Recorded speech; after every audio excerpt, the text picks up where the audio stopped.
Yeah, yeah. And that's us recording. Joe, thank you very much for taking the time to talk to us. Hope you're well.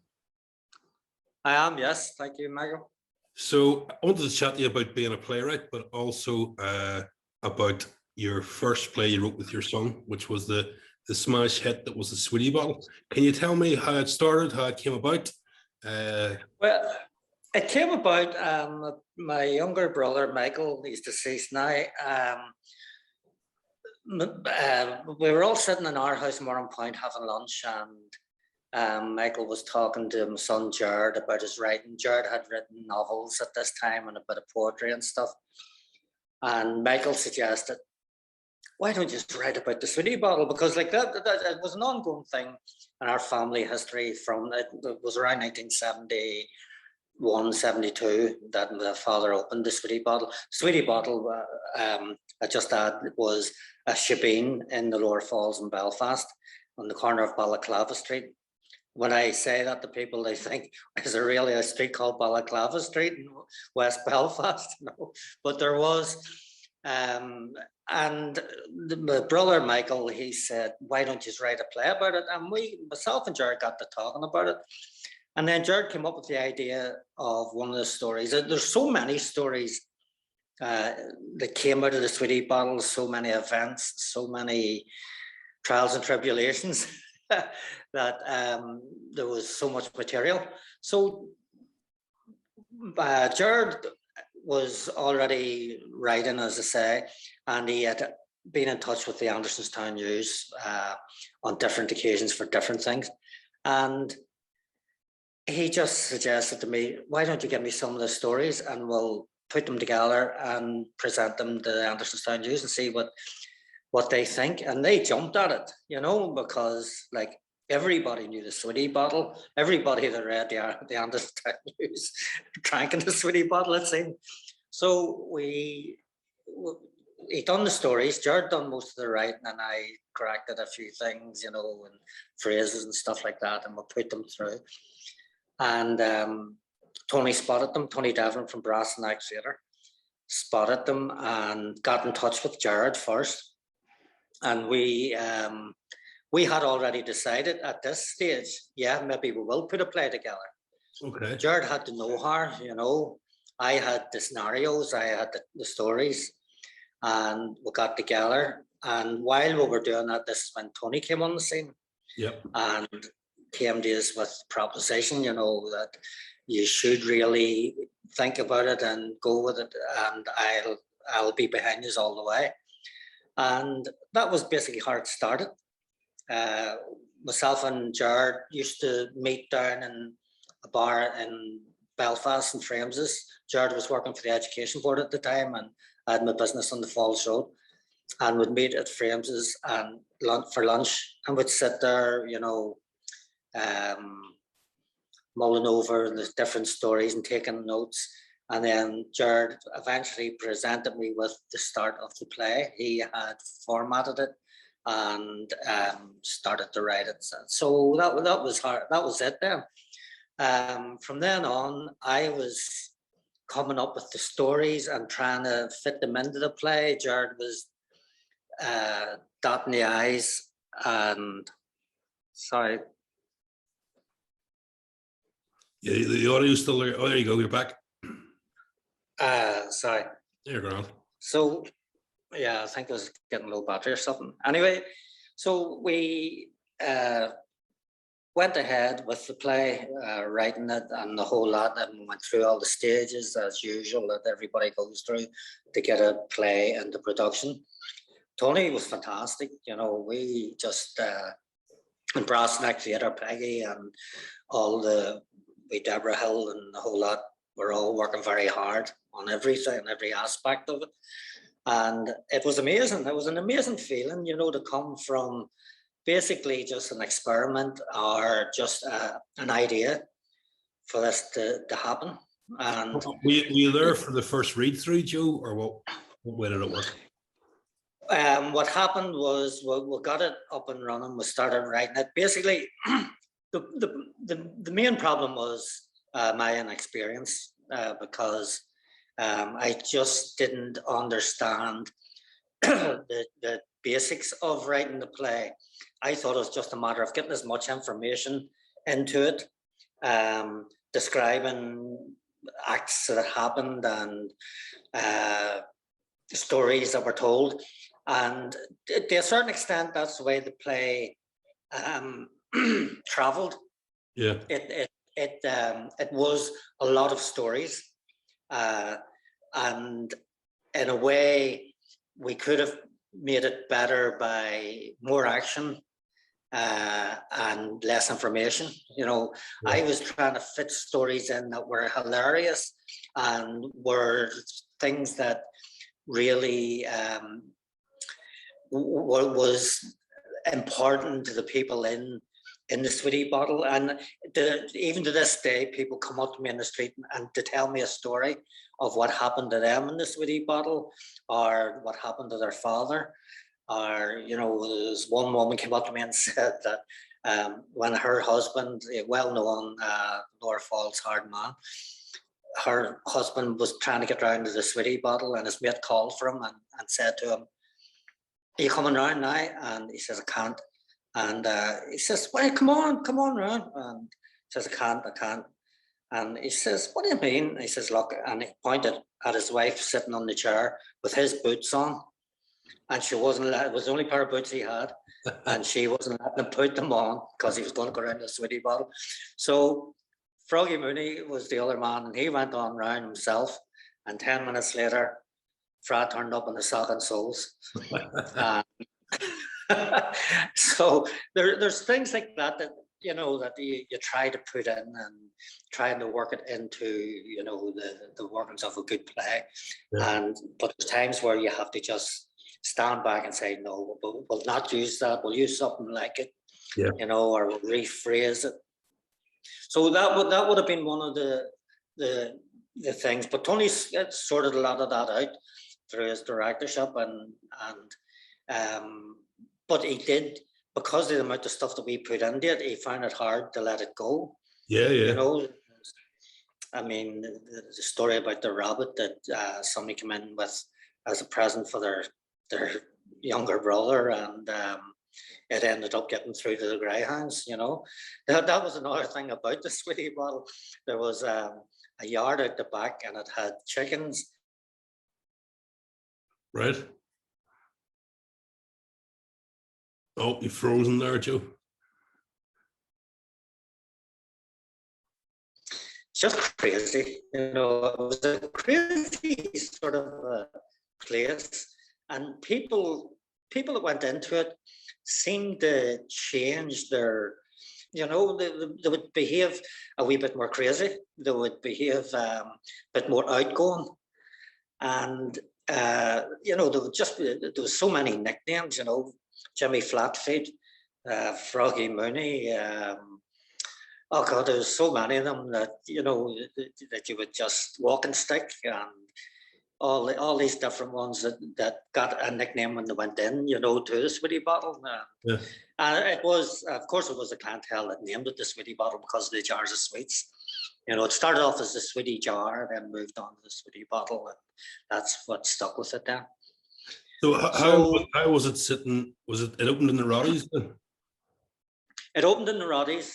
How was that as an experience as a first-time playwright being there, watching your show open? Oh, I can nearly feel it now. I was tingling, to be honest with you. You know, you're sitting there and looking up at the stage, and the words that you put on paper is being spoken, and the actions that you described were being acted, and the actors were just amazing, you know. And there was one of the actors in particular who was portraying one of the characters out of the Sweetie Bottle, and I swore that he must have went and sat with him for hours on end, talking to him and studying him.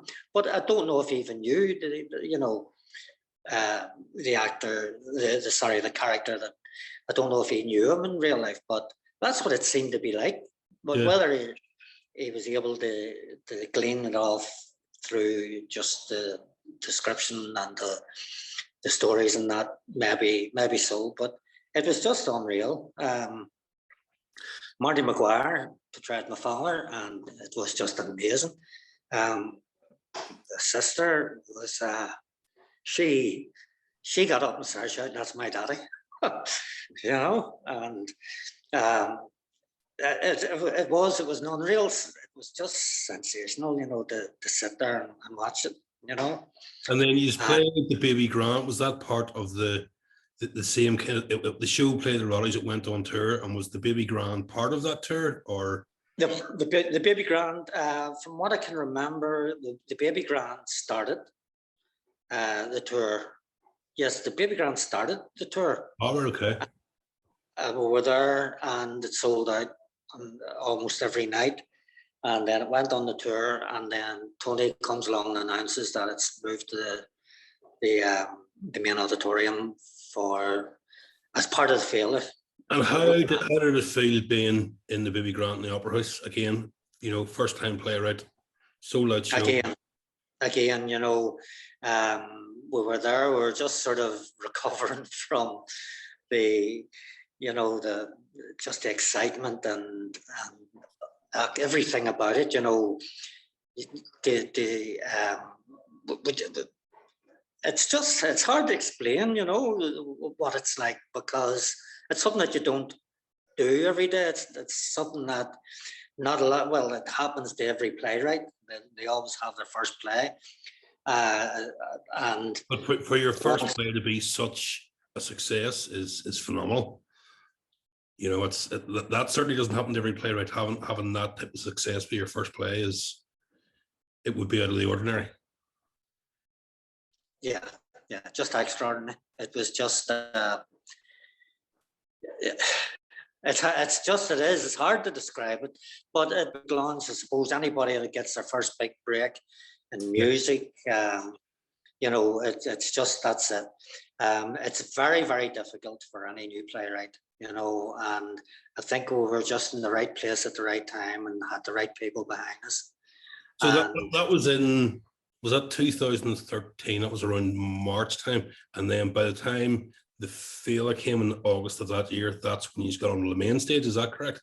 That's right. Yeah. How was? I mean, that's a whirlwind. That's, you know, starting the year off going, okay, we're going to give this play a go, and 6 months later, you're in the main stage in the Opera House, going, wow. Yeah, exactly. You know, wow, more like it. You know, what's going on here? I turned to Jared. We were standing in the foyer, and the people were flooding in. I know it sounds a bit big-headed to say that the people were flooding into your play, but there was just a constant flow of people coming into the Opera House that night. And I turned to Jared and said, "Is there something else on here, Jared? You know, are these people coming to see our play?" And they were all, you know, there was men in Crombie coats and bow ties, and women in their evening dresses coming in, and obviously they were making a night of it, going for a meal, and a lot of them seemed to be real veterans of theatre, you know, and it was just it was out of the world. And then Marcino Mueller was there. He was Lord Mayor at the time, and got up and made a fantastic speech. And that was the you know, that I was bitten then, you know. I had to keep writing. I had to go on and do more, and that just catapulted me into it. We both were, myself and Jared. That's the only way to describe it, to being catapulted into the theatre scene, you know, and everything that goes with it. Yeah. You know, and like, it's, if you were giving advice to anybody, I would tell them, write and keep writing, no matter what it is. If it's plays, scripts, books, you can become God, because you can create characters, you can create worlds, you can create universes. You know, you could sit down, and if you had it in you, you could write a film script like Star Wars, you know, and that's you're creating all that, and there's no better feeling than to do that, especially if you're so, you know, if you have things inside you that you want to get out of, maybe experiences, maybe you have views on politics or on life in general, especially nowadays with the way things are going with the COVID and all the rest of it. People have different attitudes and different likes and dislikes, and you know, you have a method of expressing yourself through the writing, and especially now with social media, everybody has a fair chance, you know, whereas before it was chosen few, really, you know. And yeah, you had 2 plays with Tony. Did you do another play with Tony? We've done the other play then. We've done the Blue Boy of Glenmore. That's right. Okay. That was a few years later then? That was 3 years later, I think. I'm terrible for dates and stuff, but it was around 3 years later. And the Blue Boy of Glenmore, same again. It was amazing. This was the play. This was my first playwriting that on my own play, and it just came to me one day. There was a character in Omeath. I lived in Omeath for years, and I used to go out to Dundalk to work. From Omeath to Dundalk, there's a back road through the mountains, and you go through Glenmore, and that's where the play is set. And there was this character, this man that he was a shepherd. He had flocks of sheep, and he was worth a fortune, but he wouldn't buy himself decent warm clothes because he was so stingy, to say the least. And he used to be blue with the cold, and so he got the nickname the Blue Boy of Glenmore. And that's the only part of the play that is fact. You know, the rest came out of my crazy head. But I remember I used to drive on, especially on a snowy morning, you know, in the winter, and he'd be standing up the ditch looking out for his sheep, and with the white background of the snow, you could see the blue in his face. You know, it was a funny sort of a thing to see, you know. And he'd be there with just a light, a suit on him, you know, and probably the suit that he buried his mother in or something, and a white shirt open at the neck. And oh my God, you know, I'd have the heating full on the car and an overcoat on me, and he was running up the mountain after the sheep. And it just hit me one day, my God, that is a play. And so I set about writing it then. Tony liked it when he seen it. At first we were going to make it into a ghost story because of the mention that I made of the Long Woman's Grave, which is just up in Glenmore. It added a lot of spookiness, for a better word, to the play. And the fact that in Glenmore there was a thing called flax holes. There was a bog down in the valley, the mountain valley held a bog, and years ago they dug flax holes. There was flax growing in Omeath for the weaving industries in Belfast, and you had to soak the flax in stagnant water to soften the, you know, they call them rotten bogs, and it softened the flax and made it easier for the workers to handle and work with. But they were massive, like they were deep, and sheep disappeared in them, and even cattle were supposed to have fallen into them. And maybe there was even a story about 2 rich mill owners that came down to complain about the price of cotton and found themselves in the wrong end of flax hole as well. Whether it's true or not, I don't know, but I didn't include it in because I couldn't. There was too much stuff going on in the play anyway. You know, it was the base. It was a story that had a great base to work on. I could have went anywhere with it, you know. So I sat down, I made up the names of the characters, the situation that I put the characters in, and it was my knowledge. I lived in Omeath for 10 years, married to a girl from Omeath, and so I knew everything that would go on in the community, the mannerisms of people there, and you know, even the fact that the fact that he got the name of the Blue Boy, you know, is the sort of things that you had to know. And we, I just, it was the same again. I had so much material there that it could have went anyway with the play, you know, but focused on it. We gave up the idea of it being a ghost story because we just had enough Yeah. stuff. Sorry, Michael, there's something going on with this phone. Okay, so we've still got audio. Yeah, There we go. we're back.